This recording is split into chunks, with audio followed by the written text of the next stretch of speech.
Алармантен скок на цените на зеленчукот за една година поскапел за речиси 50%, објави статистика. Тука влегуваат сите трошоци, од производство до продажба. Значителен раст на цените има и кај овошето од над 20%, но од бројките на статистика може да се види дека поскапување има и кај другите производи. Млекото, сирењето, јајцата, маслото, мастите, шеќерот. За сега мерки за цените нема. Средба имало, но завршила без одлука. Премиерот Мицкоски вчера бил кај министерот за економија Дурмишино, само ги разгледале анализите и разговарале дали има потреба од мерки за превенција од раст на цени и какви. Ова за Телма го соопшти од министерството.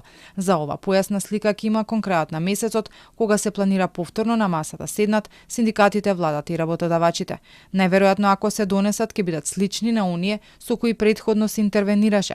Според информациите, во игра повторно се ограничувањата на маржите и наменските кошнички како што беа есенската и новогодишната. Мицкоски претходно неколку пати напомена дека мерки ќе има многу скоро.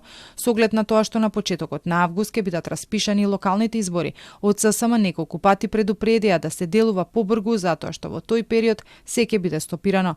На економско-социјалниот совет освен за мерки ќе се разговара и за новата кошничка која ја креира владата откако реагираше за сегашната, која ја објавуваат синдикатите со образложение дека во нејзи има спорни работи. Што ќе содржи за сега не се знае, освен дека нема да биде минимална, туку просечна. Инаку според последниот извештај на статистиката, за една година трошоците за живот пораснале за 4,5%. Планот пак на владата е годинава да се заврши со стапка на инфлација од 2,8%.